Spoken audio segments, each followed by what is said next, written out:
This is the aftermath of fighting between rival ethnic groups in the district of Churachandpur. Dozens have been killed in the violence since Thursday and many others are injured. Yang Choi Ching worked as a nurse and was treating the wounded. After performing her duty on her way back home, she seems to encounter the mobs and she was shot there at that moment and died. Tension between the majority Meitei and minority Kuki tribal communities has escalated since February. That's when the state government started a drive to evict some Kuki people from their houses, saying they had encroached on protected forests.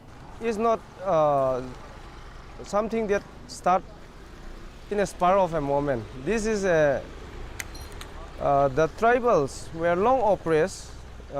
Like the dominant community, the Meitei community, has been in various ways denying the tribal their rights under the constitution, as well as those that development funds that are entitled for the tribal. Existing fault lines have been widened by the coup in neighbouring Myanmar. Thousands of refugees sharing ethnic ties with tribal groups in Manipur have crossed over, and Meitei groups are accusing Kukis of sheltering illegal immigrants.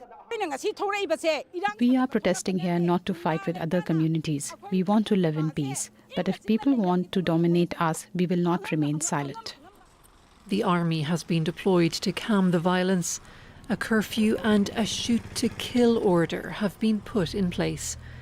Siobhan Silk, Al Jazeera. Dhiren Sadokpam is the editor-in-chief of the Frontier Manipur. He's with us on the phone from Bishnupur. Thank you for joining us. What's behind the surge in this recent violence?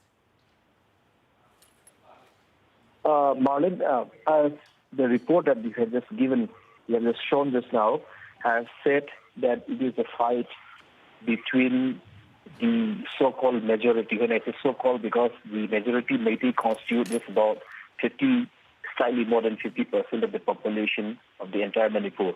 And Manipur has basically three broad ethnic groups called the Nagas, the Kukis, who are clubbed as the scheduled tribe in the Constitution of India, which has their own set of reservations and affirmative actions and positive discriminations all rolled into one. And another ethnic group called the Meitei, who is considered the majority by being more than 50% of the population. So, as the package story that we have just shown says that there have been some kind of a conflict of interest between various groups in Manipur, and the reason have been prone to armed conflict for over a decade or so, over 5-7 decades now. But the recent incident happened because the state government had notified that they would be evicting the population who are encroaching upon the protected and reserved forests, which has been identified by the government of Manipur. But what happens is, in some of these reserved forests and protected forests, this Kuki ethnic group, which is what we have termed them as minority tribe, but they are one of the broad ethnic group here. It says some of their tribe members who are also indigenous, but there are also non-indigenous people who have crossed over from Myanmar. So most of these tribes who have crossed over from Myanmar, and through the ages, it's not only the recent military takeover in Myanmar, but also because of various factors that have crossed over to India. So we have occupied this area just to pick you up on that. Tell us a bit more about these migrants from Myanmar that are in the forest. I mean, what's brought them there, and why are they residing in the forests? The recent migrants were due to what you call the military takeover in Myanmar. But before that, there had been a series of migrants flowing out of Myanmar because of economic factors, the push and pull factors, economic factors. It could be possible that. But the fact is, this Chin Kuki group, they also have their ethnic they are of the same people who stays in the other side of the border, international border. So sometimes when those Myanmar nationals come over there because they share the same language and culture, it's very difficult for the government of India as well as government of Manipur to identify who are the immigrants, illegal immigrants who have come into Manipur.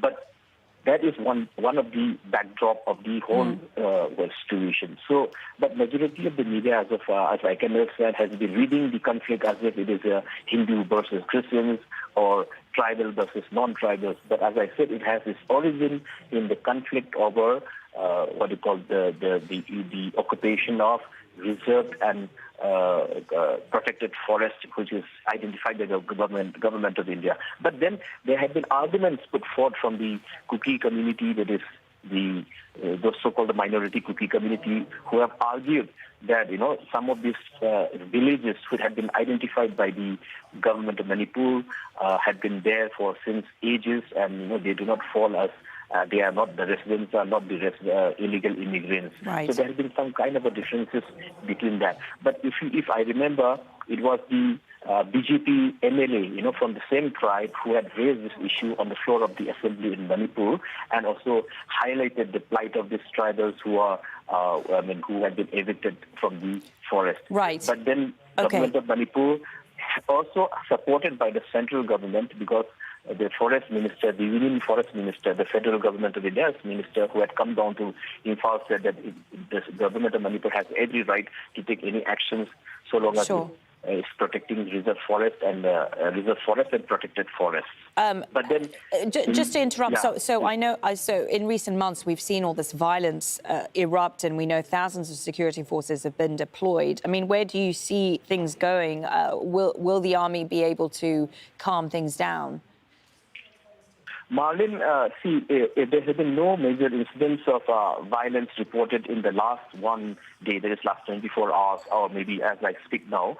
But till day before yesterday, it was quite a thing. And reports come from various sources, particularly the mainstream media in Manipur, the primary media in Manipur. They say that we have 54 people dead, and this dead, the bodies have been lying in morgues of various hospitals in Imphal and in Surshanpur district, and in Imphal, the two hospitals in Imphal, and two hospitals in Imphal and another in district hospital in Surshanpur district. But the violence began from the Surshanpur side. So once the violence began, then it spilled over to Imphal, the capital city, and so it's been spread to, as I said, more or less, into almost how many districts? A few districts, that is Imphal, Imphal East. These are two districts. Imphal has two districts, Imphal East and Imphal West.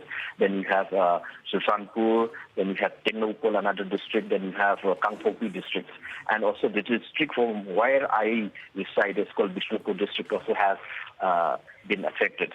But with the declaration of, with the center sending of forces, additional forces by the center, because I think apparently the center is the New Delhi government has invoked Article 355 of the Constitution, which basically means the union government, that the federal government can intervene in the affairs of the state government so long as it protects the state from external aggression and internal differences. So if you understand these two sentences, external aggression and internal differences, so it has both the elements, as I was speaking about the illegal immigrants as well as the thing. So with the arrival of the forces, I think the conflict has more or less died down, but the tension is palpable all around, and the tension still continues to prevail. Darren, thank you. Unfortunately, we're out of time, but we understand the gist of what you've been talking about. Thank you so much.